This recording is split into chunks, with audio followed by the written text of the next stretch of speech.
Board exam में हर बार history से यही क्वेश्चन पूछे जाते हैं। चलो देखते हैं।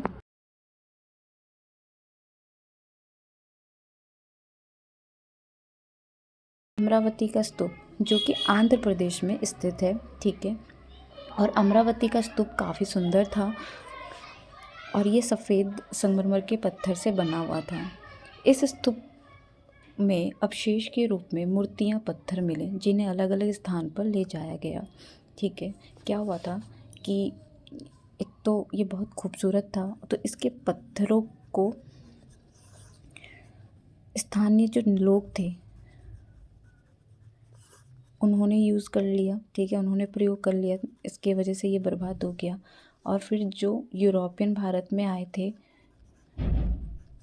उन्होंने इनकी मूर्तियों को एक स्थान से दूसरे स्थान पर ले गए, जिसकी वजह से इनकी मूर्तियां जो है, अमरावती का जो स्तूप है वो नष्ट हुआ, ठीक है। अमरावती स्तूप को नाश करने में 14वीं शताब्दी में मुस्लिम आक्रमण हुआ था। फिर प्राकृतिक आपदाएं, क्या हुआ ना कि प्राकृतिक आपदा का मतलब कि समय के साथ साथ जैसे हवा, बारिश, तूफान, उन्होंने इसके मकान को इसकी जो बनावट थी उसको बहुत इफ़ेक्ट किया, जिसके वजह से ये कमज़ोर हो गया था, ठीक है। जिसके वजह से अमरावती का स्तूप है वो क्या कहते हैं, नष्ट हुआ। और इसके संरक्षण के लिए कुछ पत्थर, कुछ अवशेष अब बचे हुए हैं। सांची का स्तूप जो है मुख्य तौर पर कहाँ पे है, भोपाल में स्थित है।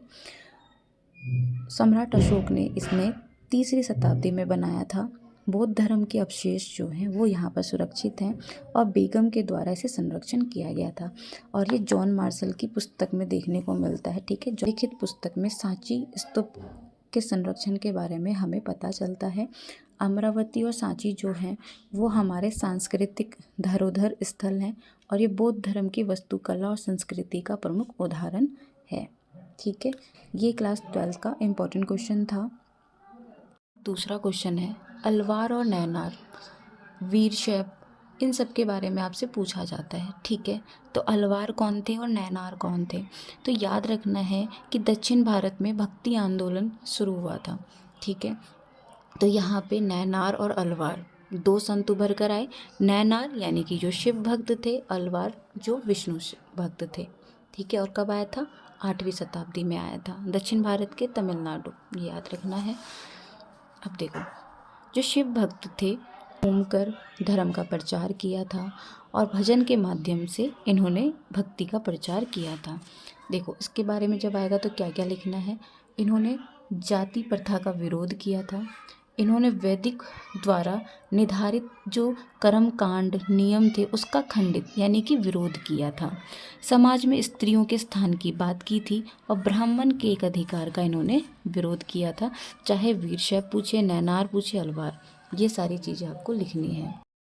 फिर आपको लिंगयात का क्वेश्चन पूछता ही है या वीरशैव एक ही है। तो 12वीं शताब्दी में समाज सुधारक बासबन्ना ने इसकी शुरुआत की थी, जो कि शिव भक्त थे और इन्होंने लिंग की पूजा की थी, शिवलिंग, ठीक है।